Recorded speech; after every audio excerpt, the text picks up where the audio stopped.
our series of video and podcasts. Today we have welcome Dr. Eliseo Torres, recent retiree from the University of New Mexico, and currently instructor for the UNM Curanderismo course for over 20 years.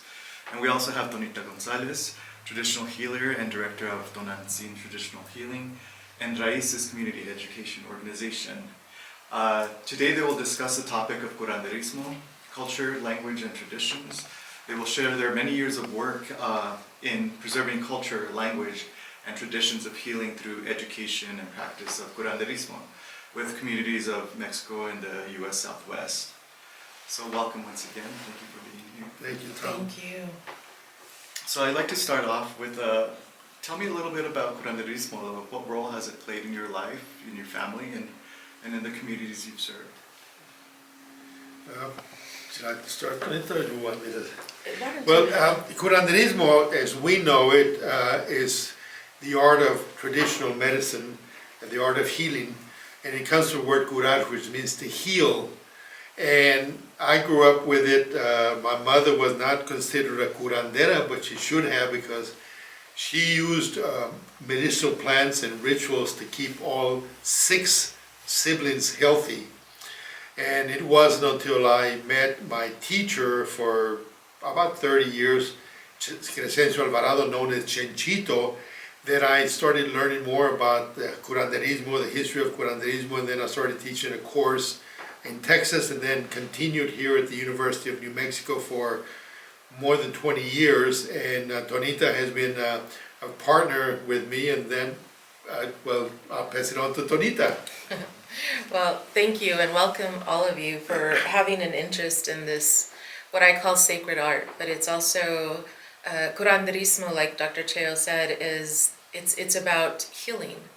And I think one of the words when we talk normally, when it's in reference to all indigenous communities, we say traditional healing.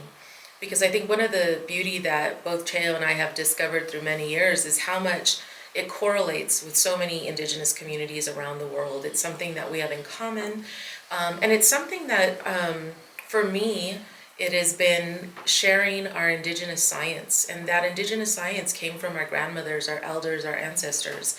And it's a sacred part of healing. So this is kind of where we pull it together. But we actually, when we talk about the word curanderismo, there's a lot of conversation about that. And the reason why for me it's important that we use that word as well as traditional medicine is because it pertains to our culture and cultures that are Hispanic and Latino because of the word curanderismo. But unfortunately, what we deal a lot with in our communities and in healing ourselves and in healing, bringing healing so that others can heal themselves, is that there's a part of us that has to look at historical trauma.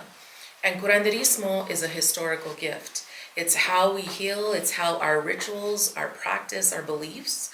And unfortunately, during colonization, that word became translated into witchcraft. But when we actually reclaim that word and say, what is it that my grandmother, when she was giving me tea, what is it that my ancestors were doing? How is it that it enabled us to heal? But there's also the flip side of that is that when we teach community that even if it's something as simple as a bowl of atole, which is, or pinole, which is ground corn, how that heals our body. And that's the indigenous science and wisdom of our grandmothers. But now we know so much more about how much each cup holds about a tablet of calcium, how it helps women develop breast milk. So these are our gifts. This is our medicine. And it's beautiful. I was surprised when I traveled once to Italy to see how much their polenta, how many other cultures used corn in the very sacred way. So one of our objectives has always been, and the gratitude with Dr. Torres, is opening that door. And in his over 20 years, I think it's like 23 years or more, of bringing this, and also his own passion for this research, has really opened the door for us to say, how do we empower our youth and our future generations to honor their ancestors, to honor their elders, and to know that we are wisdom keepers, every single one of us. They were our scientists, and because it's not marketed in Walgreens, although sometimes it is now, now we get to know and learn a lot more about who we are. And hopefully this series of podcasts bring some knowledge and traditional wisdom that you can share, but also encourage you to go into your communities, interview your relatives, talk to your grandmothers, talk to your neighbors, and say, how do we open up this dialogue? Because at the end of the day, and it really doesn't matter what culture they're from, because you're going to learn some type of wisdom, whether it be mental, physical, spiritual, that will help you move on to your life. And it also heals our elders to say, what is it that we honor you, and we want to hear your sacred words. Okay, thank you so much. My next question for you is, how is Curanderismo different from other healing practices? What do you see common between traditional healing practices? Well, the commonality is that it heals. It's a traditional way of healing. However, the difference is that it heals the whole body. We call it holistic healing, mind, body, and spirit. Whereas modern medicine generally deals with the body and sometimes with the mind also, rarely with the spirit. So in my opinion, that's the biggest difference. That's a holistic approach to healing mind, body, and spirit. Yeah, I think one of the things that we've learned and that I love is that regardless of whether we taught in the world, I remember when we taught once in Minnesota, we were talking about the plant rosemary, and every single person had a different language, and yet at the same time they all had the same medicinal property, like when they used it, how they used it, whether they drank it or used it as to sweep their body, but they all had their indigenous name. So when we took people from Nicaragua, El Salvador, Nuevo Mexico, Mexico, they all had this variety of names. And so even though we have different languages, there's so much that is connected.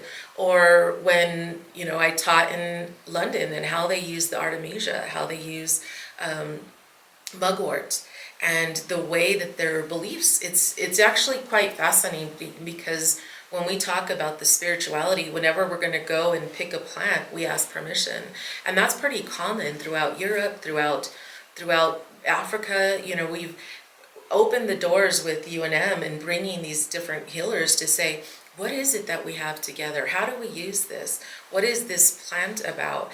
And how we share that knowledge. And I think that's a strength. And we even see sometimes we use, when we talk about sweat lodges, in our tradition, we say temazcal. Where I'm directly from, they would also say hot house in Villanueva, New Mexico. But every single culture used a way of sweating, of heating rocks, and we've become a little distorted or distracted or understanding when people saw these traditions and didn't know about them, and they were worldly. And to this day, a lot of them still are. So the more that we can share about how heat works, how plants and heat work, it'll help the common mother whose son has croup. How do they take them into the shower and create that steam? How do they cup their back to help move that phlegm? So what we know, especially now during these days, is how do we have a different way of looking, because illness didn't even occur in traditional Mexican indigenous languages. We would call it an imbalance. So when we look at plants and we look at all of these tools, it's like, how do we bring that balance back? And I think that's been a commonality through all of our studies throughout the world. So why is it important to continue these traditions? Why are they important to our communities? It's important to continue our traditions because it is part of our life.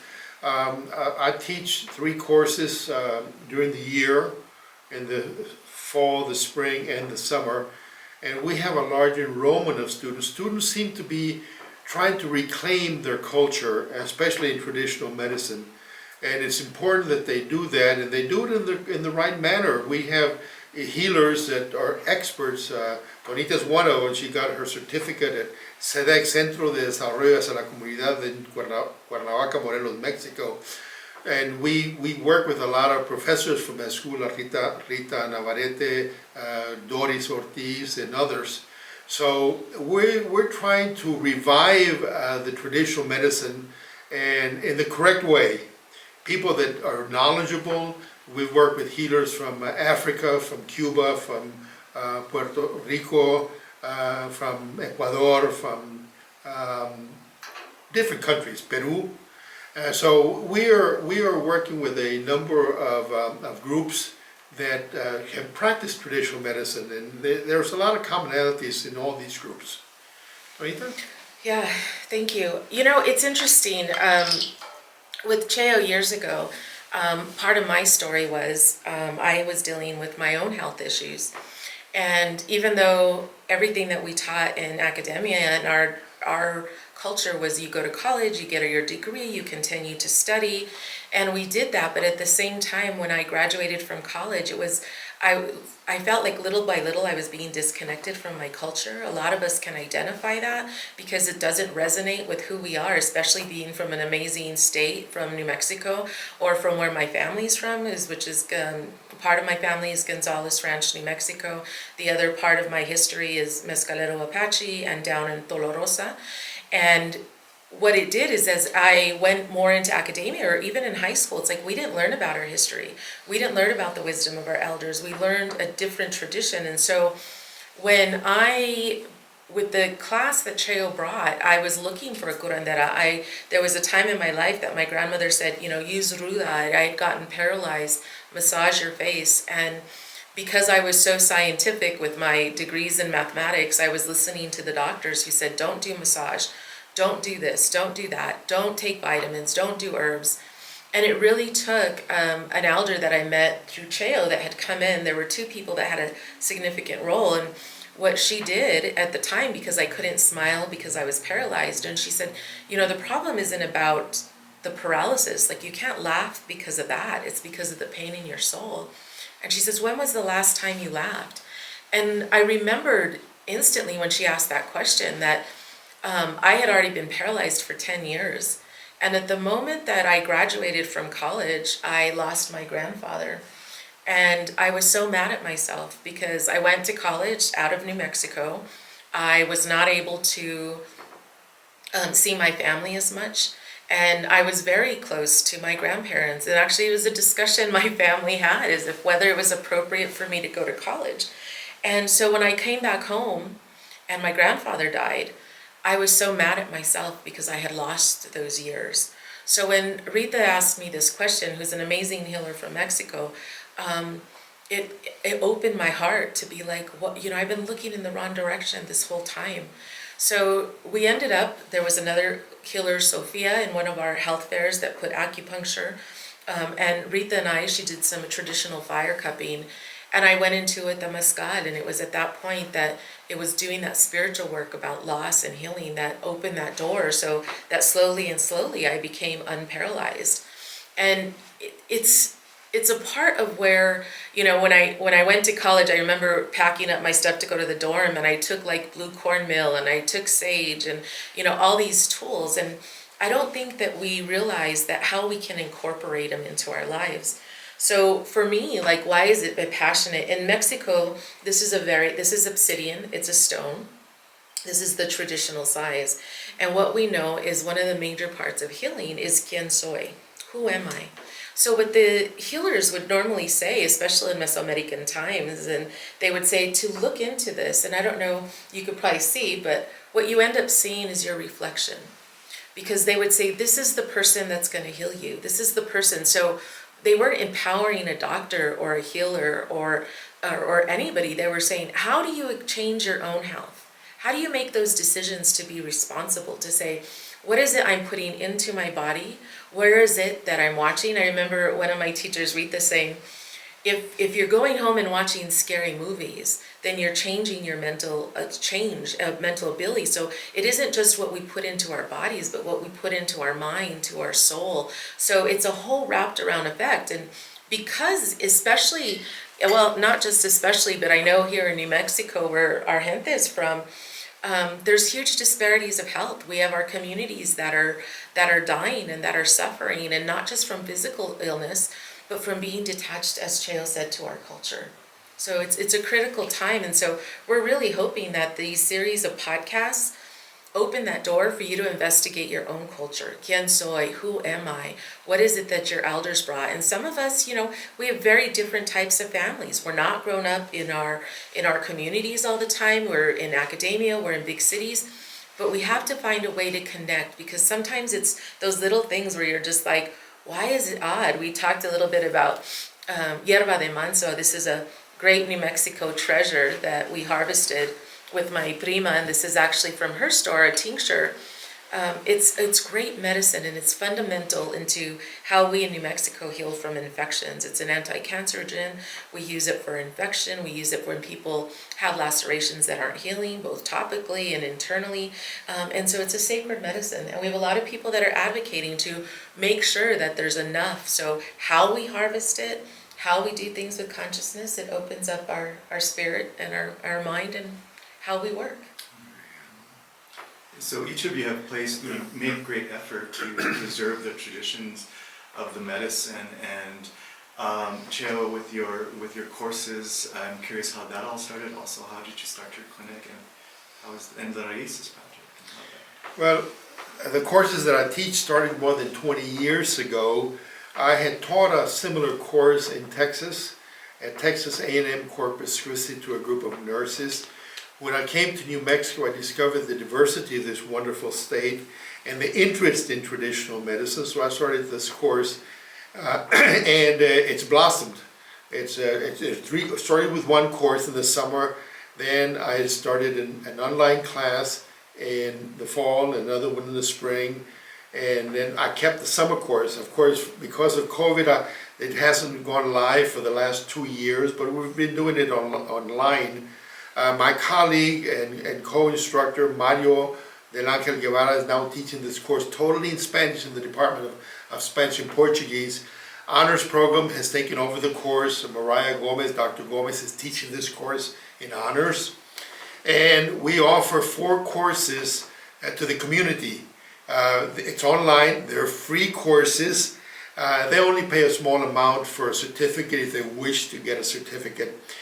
Mario has translated one of the courses to Spanish, so now the Spanish course is offered free to the community. We hope to offer another 3 courses in Spanish. We think there's going to be a demand in Mexico, Central and South America for the Spanish courses. We've published some books in English and in Spanish, and there's a couple of books that are pending also. So we keep moving and keep adding to the courses. Tonita has been part of that course. Rita Navarrete, Tonita mentioned Rita Navarrete, she's a famous healer from Mexico City. She comes every summer to be part of that course. Doris Ortiz is one of the best herbalists in the world. She lives outside of Cuernavaca. She comes in the summer also. So we're working with some of the top healers in these courses. So you'll see them in these courses. One of the courses deals with the body, the Coursera courses, the other one with energy or the spirit, the other one is with medicinal plants, and the 4th course is global perspectives, where we bring African, Afro-Latino from Cuba, from Puerto Rico, Peruvian, we have a curandera from Guatemala who's a partera also in this course, and we'll keep adding other courses to the list of courses through Coursera or through UNM. Thank you. Well, as I mentioned earlier, part of my own healing was recognizing that I needed help outside of the regular allopathic mainstream medicine. And my search for a curandera was not at this time when I, evolved into saying that the regular allopathic medicine wasn't bringing healing. It was very difficult to find one, and part of that, like I said, is colonization. Nobody wanted to use the word curanderismo, and I had to really search far between. Is like, how do I know? Because at the beginning, at this time, I had already lost my grandmother, so everything that she had taught me, and at that time, I was like, wow, that's what we would do in the rancho, that's what we would do in our ranch, but that's not, we know more, so we do better, and it actually is counterintuitive. We actually do better when we know more, but about ourselves and about our culture. So we have to combine both of those. And when I studied in Mexico, I had the most amazing opportunity, like Cheo said, to study with some of the world's greatest curanderas. And I went with this idea in Mexico that I was going to go and have knowledge and learn about my community, but little did I recognize that what I was actually going to do was to heal myself. Curanderismo is about taking responsibility and healing yourself. So when I was able to take that information and say, how do I grow?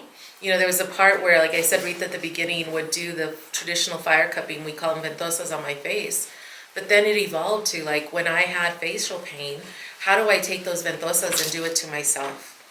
And after, you know, a couple of years of studying in Cuernavaca and we came back, I still continued the past, you know, years, or about 3 months a year, to continue studying and working with communities in Mexico.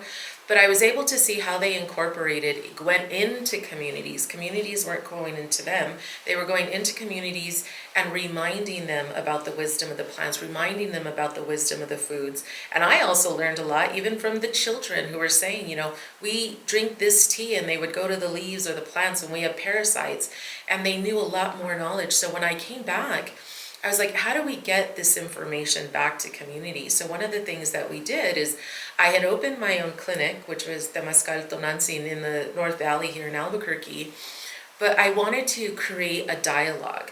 And we started doing what's community, and it grew, you know, 3, 4, 20 of us, I think probably 25, to it grew to a big, but we always did these weekly talks. And collaboratively with Tom Chavez and Cheo and our elders in our community and other students that were coming just with like a sponge needing to learn, we all came up with the acronym of saying RAISES, which means roots. But for us, it became an acronym of remembering ancestors, inspiring community, and empowering self. We opened up this Pandora box where we were bringing in elders and young people to learn together, to put on these conferences, and we had such an amazing outpouring of success. We went into senior centers, we went into our community centers, and we said, you know, teach us, let's just talk about it.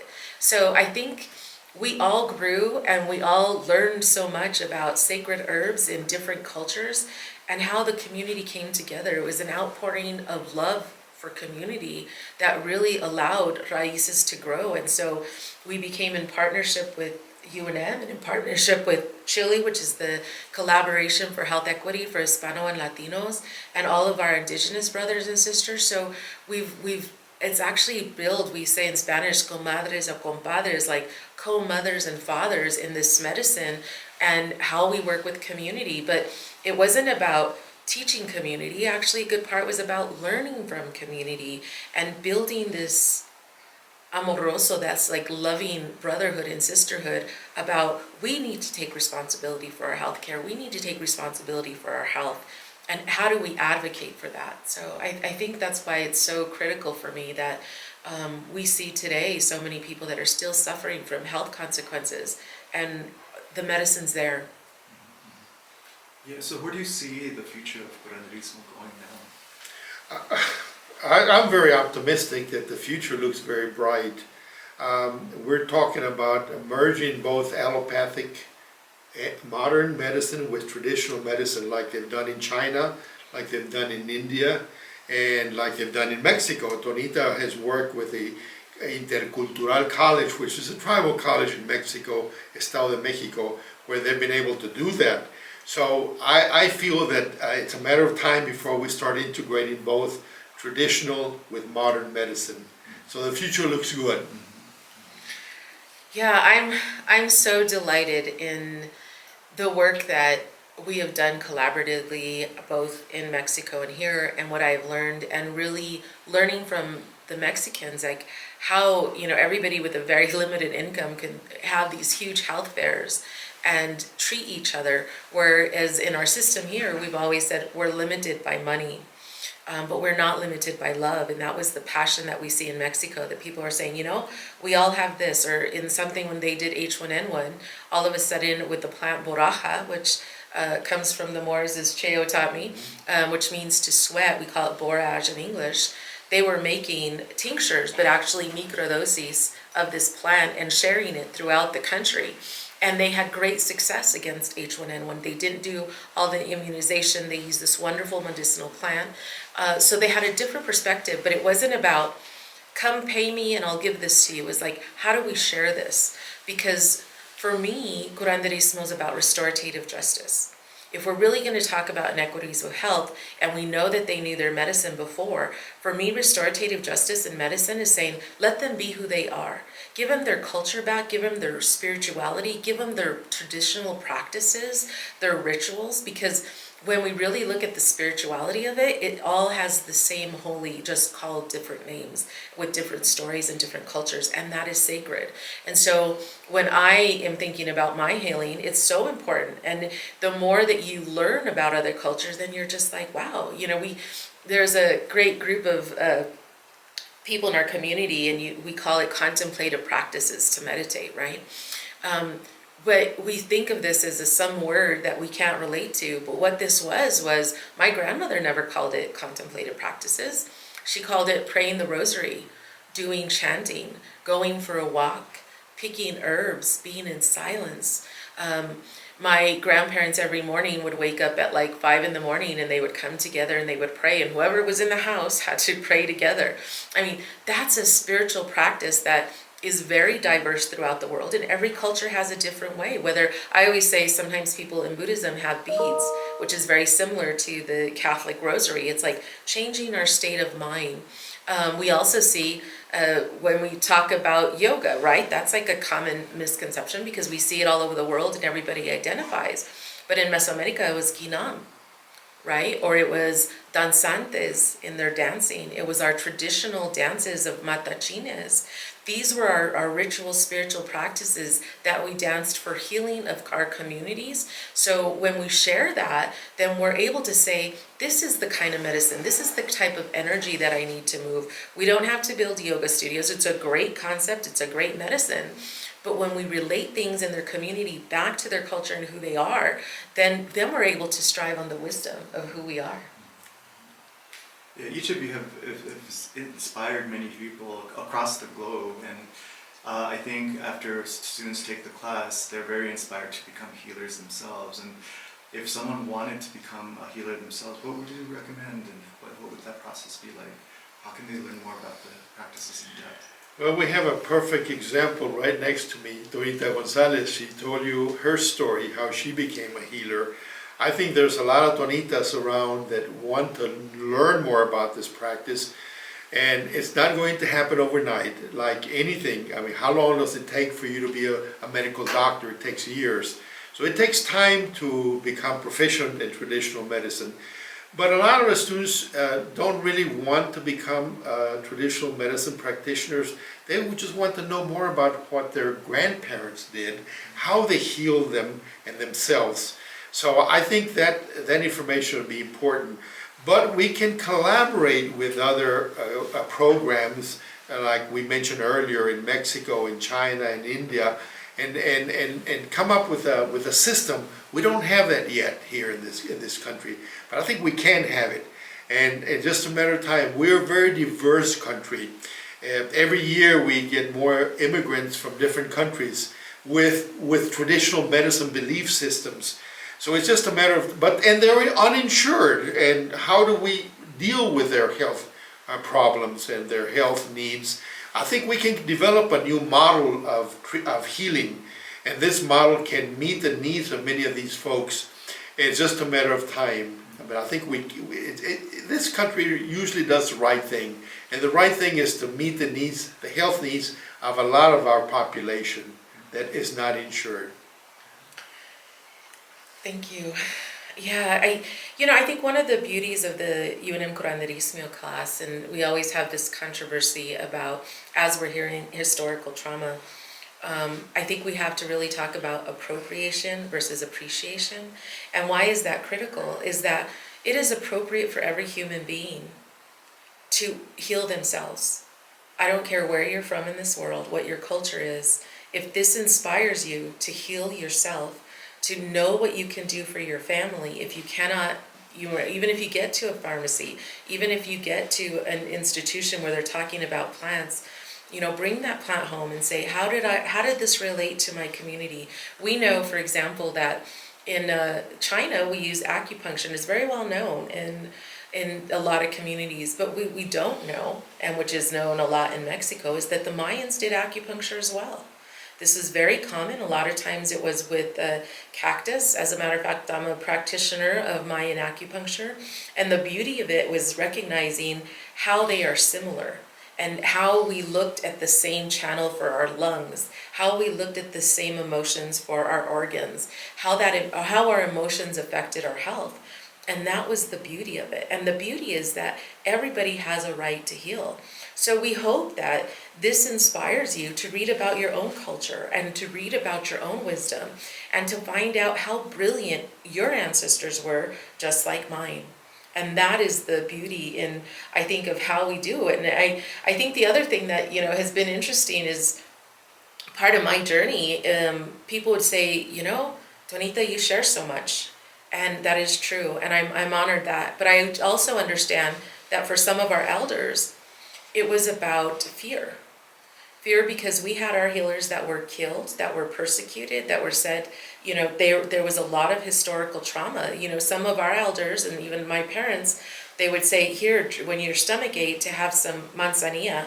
But then my grandmother would say, but don't tell people, because we'll get in trouble for giving you teas. So it's like, that word, and like I said, when we go back to, is like the witchcraft. So we need to be compassionate for sometimes when people didn't want to share, because that comes from trauma. But I would rather, like in this sacred plant, or if I was in Mexico with this beautiful, if this was smell-o-vision, you could really know this. But eucalyptus is used around the world, and it's amazing. And if you didn't have a sweat lodge or a temazcal like we do, I often will tell people, in your shower, you can hang it. You could buy this at any floral and let the medicinal properties. So even if you had a baby with colic, this is something. We don't grow this in New Mexico, but we have organic places that we can buy it. Or I'll go back to this medicine. My mom actually healed my brother from a horse bite. They thought he would have gangrene, lost almost his entire arm. And my mom would take this root and tell me to go in, make the tea. I'd actually put it in a Coca-Cola bottle because it was brown, and I'd sneak it into the hospital, and she would rinse his arm, and within 24 hours, all the gangrene, he was young, he was 18 months, had gone away, and the doctors to this day said they don't understand how he did lose his arm. He actually played for the UNM Lobos. So I always think about, like, we shouldn't have to go and like hide this medicine to say this is what we know. And I remember Dr. Moniam at the time was so shocked to see how much he healed, and that his whole arm healed, and it was only like an inch of skin that was left on his arm. And this is the magic of our plants. And it was a combination of both. We're blessed for the doctors and we're blessed for the plants. So when I teach somebody about this, I don't want them to have to come to somebody to say this. I want them to share it with their kids and find out from their grandmothers, because you don't have to go to a pharmaceutical and pay all the up costs for this medicine. It's right, it grows all along our Rio Grande Valley. So when we teach people how to do it respectively, how to do it honorably, how to honor the plants and ask permission, then we're changing the way that we live. And that's where we need to be in our communities, in my opinion. Very good. Yeah, excellent.